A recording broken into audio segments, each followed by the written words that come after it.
Creo que, bueno, el directo de hoy va acerca de las herramientas dirigidas a la definición, hacia el adelgazamiento, y creo que es muy importante establecer la diferencia entre lo que significan herramientas dirigidas a bajar peso a corto plazo y lograr una definición que te permita quitarte los flancos en cuestión de 4 o 5 meses, bajar 6 7 kilos, etcétera. Ahora hablaremos de ella.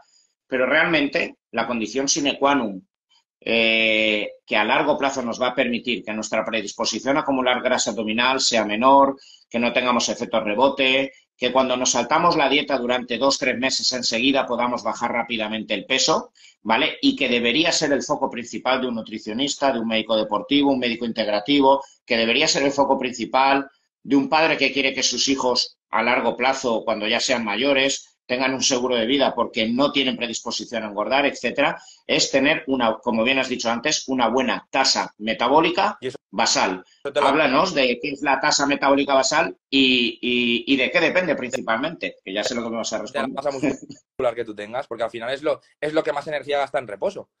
Y es una realidad, eso es lo que te permite lo que tú has dicho. Es decir, por eso yo siempre insisto mucho en consulta en el tema del ejercicio de fuerza. O sea, está muy bien hacer ejercicio aeróbico para combinarlo, porque al final es un gasto extra de calorías. Pero evidentemente la base, para mí la base siempre es el ejercicio de fuerza, el ejercicio anaeróbico, porque es el que te construye esa masa muscular, el que te permite tener esa flexibilidad metabólica. Porque al final, a mí lo que también me gusta es que los pacientes luego puedan disfrutar, es decir, que luego puedan una vez a la semana, incluso 2 veces a la semana, porque nos vienen muchos pacientes con dietas súper estrictas, pero que tienen una cantidad de masa muscular muy baja, entonces a la mínima transgresión dietética que hacen, aumentan de peso. Sin embargo, esa misma persona lo que les hacemos es, les reducimos la carga de ejercicio de forma puntual, les bajamos el cortisol, les aumentamos progresivamente las calorías, les quitamos ese miedo al hidrato de carbono, empiezan a comer más, empiezan a entrenar más fuerte, con lo cual generamos un entorno anabólico, con lo cual generamos masa muscular. Y esa persona puede comer más, mejorando su composición corporal y haciendo incluso una o dos transgresiones dietéticas controladas y establecidas junto con el nutricionista. Y eso lo que nos lo permite es la masa muscular y el entrenamiento de fuerza. Y es una realidad como tal. Evidentemente, Sin más. el ejercicio aeróbico ayuda. O sea, es decir, si tú haces un entrenamiento de fuerza y luego en otro momento del día, ya sean ayunas, postentrenamiento o antes de dormir o en cualquier momento del día, tú haces 30, 40 minutos de cinta, por ejemplo, pues son calorías extras que vas a ganar. Eso evidentemente va a sumar al cómputo total de calorías, que es lo que estábamos hablando anteriormente, gastadas, que en función de las calorías ingeridas, pues generará mayor o menor pérdida de peso. Pero evidentemente la base de todo ello va a ser esa masa muscular, porque esa masa muscular también te va a permitir tener una mejor sensibilidad a insulina. Con lo cual, ese hidrato de carbono que tú ingieras en la dieta se almacenará en forma de glucógeno. No se quedará por el cuerpo y generará inflamación, generará depósito a nivel del adipocito, porque al final, cuando tú haces ejercicio de fuerza, vacías esos depósitos de glucógeno. Con lo cual, con esas cargas posteriores de glucógeno, o sea, de glucosa en la dieta, al final eso va destinado a que se almacene en el músculo.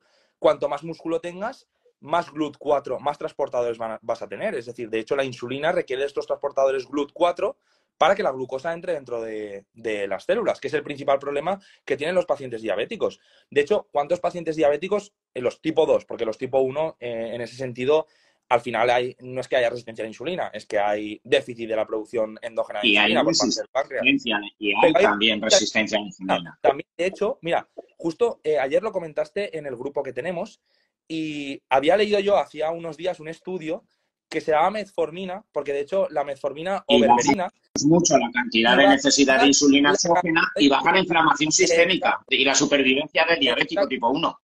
porque al final ese exceso de insulina también genera aumento de los depósitos de grasa, que esos aumentos de Claro. depósitos de grasa también aumenta la liberación de sustancias oxidativas que favorece pues Lesión aumento arterial, de cáncer, etcétera. infarto, hipertensión arterial, lesión del endotelio, aumento de la homocisteína, aumento de la proteína C reactiva, es decir, aumento de muchos marcadores inflamatorios a nivel analítico. Citoquinas proinflamatorias, Exacto, que es lo que le pasa al diabético tipo 1. exacto. Entonces, evidentemente, la base de todo esto, para tener una correcta flexibilidad metabólica, que tú tengas una buena tasa metabólica basal y que tú puedas disfrutar del proceso, es tener una buena cantidad de masa muscular. Y es una realidad, porque al final eso te va a permitir también disfrutar, porque tampoco es viable tener un paciente 6 meses a dieta estricta sin saltarse una dieta, porque al final no es un competidor de una disciplina deportiva de élite, porque eso lo puede hacer una persona que tiene un objetivo en ese sentido.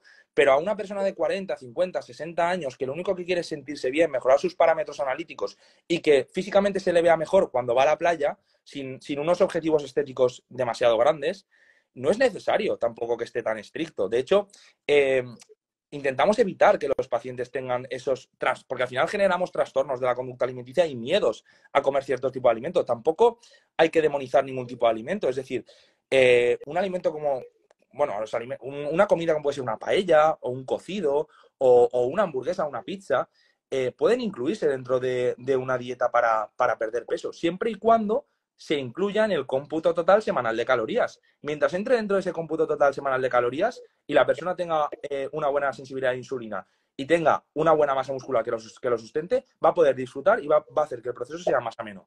Evidentemente, cuanto más estricto o cuanto más exigente sea el objetivo, pues más estricta tendrá que ser esa dieta. Evidentemente, un culturista de competición, pues quizás va a estar durante meses teniendo que renunciar a estos alimentos que nos gustan a todo el mundo. Pero una persona que no tiene un objetivo estético tan elevado, sí que se va a poder permitir todo esto. Y esto lo que nos lo permite es esa flexibilidad metabólica que te ofrece esa masa muscular.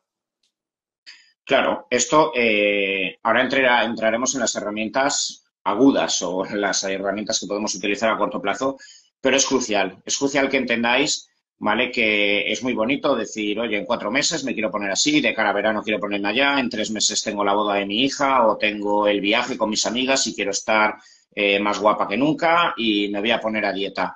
Genial, eso se puede hacer y se debe hacer, ¿vale? Porque en muchas ocasiones necesitamos propósitos, ¿vale? Y objetivos. Pero lo que nos va a dar sostenibilidad a largo plazo, como bien decía Andreu, es que tengamos masa muscular. Por eso cada vez la medicina deportiva, la medicina estética, ¿vale? Hace más hincapié en la necesidad de fabricar masa muscular, porque entonces voy a quemar más en reposo.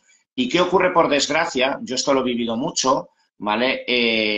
Con muchos pacientes que me dicen, es que estoy toda mi vida a dieta, es que ya no me funciona ninguna dieta, porque cada vez que has hecho una dieta, la has hecho tan espartana, la has hecho con un déficit calórico tan extremo y además, como te han dicho que si haces deporte vas a adelgazar más rápido, lo has hecho solo haciendo ejercicio aeróbico, 2 horas encima de una bicicleta o 2 horas corriendo todos los días en déficit calórico, que has perdido peso, pero has perdido mucha masa muscular. ¿Y qué ocurre si en el proceso de 5 meses tú has bajado 16 kilos, pero de esos 16 kilos, 10 kilos han sido de masa muscular? Que tu tasa metabólica basal al inicio era esta y tu tasa metabólica final ha sido esta. Con lo que ahora cuando ya has llegado a tu objetivo, pasa el verano, ha pasado la boda, empiezas a saltarte un poco la dieta, como ahora quemas la mitad de lo que quemabas antes, ahora los rebotes son abismales. Claro, el rebote es que encima te plantas con 4 kilos más de los que empezaste el proceso. Claro, y quemas mucho menos que al inicio. Y la desesperación, la frustración, las ganas de decir, yo esto no lo vuelvo a hacer jamás en mi vida, ¿vale? Pues te deja frustrado comiendo de nuevo todo lo que te da la gana hasta que dentro de 3 años dices, ostras, me han hablado de fulanito que hace unas dietas que no sé cuántos o de tal método y otra vez te pones. Y año a año vas perdiendo masa muscular, sabiendo que además a partir de los 40 50 años, hombres y mujeres, todos vamos perdiendo masa muscular o tenemos esa predisposición. Luego, al tener menos masa muscular, pesas menos sobrecarga sobre el hueso, osteoporosis. Y encima, claro, hormonalmente estás peor. Porque claro, al tener menos masa muscular, también generalmente esas personas que están tan estresadas, lo que solemos ver en la analítica es unos niveles de testosterona más bajos, unos niveles de estradiol más bajos en mujeres, unos niveles más altos de cortisol, con lo cual una mayor resistencia a la insulina y una peor sensibilidad a la insulina, y unos aumentos de los niveles de prolactina. Con lo cual, al final, encima hormonalmente estás peor. De hecho, es lo que vemos en muchas analíticas justo después del verano, en pacientes que han hecho dietas súper estrictas, que ya llega un momento, al final el cuerpo es el mismo, Tony, que cuando vivíamos en una cueva. Es decir, el cuerpo humano, desgraciadamente, el metabolismo, la forma en la que funciona y el almacenamiento de la grasa, es porque el cuerpo no sabe cuándo tú vas a volver a comer. El hecho de que haya disponibilidad de alimentos las 24 horas del día, los 7 días de la semana, de hecho, tú si quieres puedes comer todos los días, o sea, todas las horas, de todos los días de un año, podrías estar comiendo hasta reventar si quieres, porque hoy en día en los países desarrollados hay una disponibilidad de alimentos muy, muy grande. Pero sin embargo, el cuerpo eso no lo entiende, porque el metabolismo sigue siendo el mismo que cuando vivíamos en una cueva y tú comías y a lo mejor te tirabas una semana sin comer, ¿vale? Entonces, el cuerpo lo que hace en esos momentos es ponerse en alerta. Y un cuerpo en alerta, analíticamente lo vemos por el cortisol y la prolactina, es un cuerpo que a la mínima va a intentar captar cualquier nutriente para almacenarlo, porque él lo que siente es que está en un momento pues eso, de hambre, de que no le van a dar otro alimento, y cualquier nutriente lo utiliza para eso.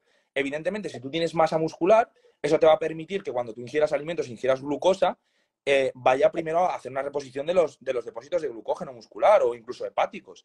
Pero si tú evidentemente no tienes una masa muscular que sustente eso, en el momento en que tú empieces a comer un poco más de calorías, el efecto rebote que vas a pegar va a ser brutal. Y además, no va a ser de aumentar glucógeno a nivel muscular, es que va a ser aumento de grasa visceral, aumento de grasa subcutánea y una retención hídrica también muy, muy importante. Con lo cual, vas a tener una composición corporal peor que la que empezaste, metabólicamente vas a estar peor de lo que empezaste y hormonalmente vas a estar peor de lo que empezaste. Con lo cual, al final, estas dietas mágicas de la piña, de la alcachofa, de cero hidratos, de ahora de disociar alimentos, de no como hidratos y como proteína o no como grasa. A mí todo ese tipo de cosas, la verdad es que me suenan a chamanería y me suenan a chino. Al final lo que funciona es un déficit calórico controlado, pero sobre todo con un ejercicio físico detrás, no solo ejercicio físico aeróbico, sino un ejercicio físico anaeróbico, que genere ese entorno hormonal anabólico, que genere esa ganancia de masa muscular, que nos permita tener una tasa metabólica basal más elevada. Es que es muy sencillo. Es que la verdad es que se puede resumir simplemente así. O sea, es que creo que la gente intenta complicarlo mucho, pero porque también la gente intenta vender el nuevo método, vender la dieta mágica de en 15 días pierdes este peso para una boda, lo que tú has comentado, vender, no, con esta dieta no vas a sufrir. Pues una dieta baja en calorías, en el momento en que el cuerpo esté en bajo en calorías, vas a tener cierta ansiedad. O sea, vas a tener que convivir con eso también. Nosotros tampoco damos soluciones mágicas. Evidentemente, el proceso de la pérdida de peso y la mejora de la composición corporal, inicialmente, hasta que realizamos esta recomposición corporal, hasta tener una mayor masa muscular que nos va a permitir comer más, va a ser un proceso que cuesta, evidentemente. Eso también el paciente lo tiene que asumir. Es decir, nosotros tampoco podemos vender que esto va a ser un proceso fácil y que van a disfrutar. Y evidentemente, quizás al principio, esa persona le tengamos que limitar la cantidad de comidas libres hasta que generemos un entorno anabólico y una buena flexibilidad metabólica. Y entonces en ese momento sí que lo podremos reintroducir. Porque si no, al final estamos generando el problema que tú comentas, que esa persona ha bajado mucho peso, esa persona ha bajado mucho peso, sobre todo a expensas de masa muscular, y en el momento en que empiece a aumentar un pelín las calorías, el rebote va a ser bestial. Entremos en herramientas, ¿vale? Y bueno, vamos a hablar un poco, ya he dicho que vamos a hacer un segundo directo. Bueno, ¿qué me podrías decir como herramienta nutricional, más allá del déficit calórico? Pues bueno, la distribución o el manejo de los diferentes macronutrientes, ¿vale? O sea, se habla mucho de la cetosis, dieta baja en carbos, carga-descarga, etcétera. Bueno, háblame, ¿vale? O sea, ya entrando en herramientas agudas a corto plazo cuando queremos conseguir objetivos, ya sabemos, ¿vale? Que el déficit calórico debe estar asegurado, pero en cuanto a la distribución de los macronutrientes, ¿qué me dirías como herramientas metabólicas? Yo creo que en una persona que ya viene, por ejemplo, de hacer una dieta muy estricta, una dieta muy, muy low carb, quizás mantener esta dieta o poner una dieta cetogénica o incluso un ayuno, en ese caso, por ejemplo, no sería interesante porque al final lo que vamos a generar es más estrés sobre su organismo, más aumento de cortisol y más aumento de prolactina. Pero, por ejemplo, una persona con una obesidad marcada que no viene de hacer una dieta así, quizás un primero impasse de una dieta muy, muy estricta, incluso una dieta cetogénica o con ayunos, pero de 7 a 10 días, no más tiempo prolongado, porque entonces ya es cuando vemos este estrés sobre el organismo, ya es cuando el cuerpo se estresa, aumenta el cortisol, aumenta la prolactina y ya la tasa metabólica basal empieza a caer. Pero quizás, por ejemplo, para ciertos pacientes sí que puede ser interesante esto. Y luego a mí lo que me gusta mucho, con lo que me gusta mucho trabajar con los nutricionistas, porque al final sí que es verdad que nosotros nos dedicamos más al aspecto médico y delegamos bastante en el aspecto nutricional en nuestros compañeros de la clínica, porque la verdad es que son unos compañeros fantásticos, son unos profesionales, yo no he visto profesionales iguales, que sepan igual, que manejen cualquier tipo de patología, la verdad es que es una pasada lo bien que trabajan mis compañeros. Es Mejor una que clínica nosotros si lo hiciéramos en el día a día. Sí, es una auténtica suerte. La verdad es que yo me siento afortunado de tener unos compañeros así. Aparte de los compañeros médicos y de todos los compañeros de la clínica, la verdad es que los nutricionistas es una pasada lo bien que trabajan estos chicos y lo mucho que saben. Pero sí que hay ciertos momentos en los que nosotros pues pautamos, ¿no? O nos involucramos. Y yo creo, a mí lo que me gusta poner mucho es cuando hacemos dietas bajas en hidratos de carbono, ponerlos perientrenamiento. Porque yo creo que es cuando mejor se puede utilizar el hidrato de carbono. Pre, para tener unas reservas de glucógeno y que nos permitan rendir, o incluso intra, es decir, hay muchos pacientes que les choca que les meta, por ejemplo, ciclodestrina intraentrenamiento y al final es un hidrato de carbono de rápida absorción que se va a utilizar de forma rápida durante el entrenamiento y no va a generar un empeoramiento de la sensibilidad a insulina, ni mucho menos. De hecho, va a permitir que el entrenamiento sea más duradero, que el entrenamiento sea más duro, con lo cual generamos un entorno anabólico mejor y el gasto calórico de ese entrenamiento, al tener más intensidad, pues va a ser mayor, evidentemente. Y luego, posteriormente, en reposo, va a requerir más calorías. Y luego, post-entrenamiento, también para recuperar esos depósitos de glucógeno, incluso una pequeña carga antes de dormir, si lo podemos incluir dentro del balance calórico energético total del día, para que el paciente tenga un descanso adecuado. Porque yo creo que esa es otra de los pilares que ahora luego tocaremos, que es el tema del descanso. De hecho, hay múltiples estudios que asocian dormir menos de 5 o 4 horas con un empeoramiento de la composición corporal y una mayor dificultad, aparte del entorno hormonal peor. También se dificulta mucho la pérdida de grasa y la mejora de la composición corporal. Entonces también quizás una pequeña carga de hidrato precama también nos permite tener un descanso mayor siempre y cuando lo tengamos en cuenta en el cómputo total calórico. Pero sobre todo a mí me gusta trabajar eso. En pacientes que vienen muy pasados de peso, que vienen de hacer una dieta demasiado alta, quizás un choque inicial de una dieta low carb o una dieta con ayunos o cetogénica. En los pacientes que ya vienen demasiado pasados en el sentido de dieta muy estricta, entrenamiento demasiado exigente, bajar carga de entrenamiento y aumentar progresivamente los hidratos de carbono para conseguir un entorno anabólico favorable. Y luego, sobre todo, trabajar perientrenamiento. A mí es cuando más me gusta incluir evidentemente, en el resto del día también. Luego podríamos hablar de índices glucémicos, de hidratos de carbono de rápida o de lenta absorción, pero sobre todo perientrenamiento yo creo que es cuando mejor funciona para estas dietas más bajas en calorías con el objetivo de una pérdida de peso o mejora de la composición corporal o objetivo estético.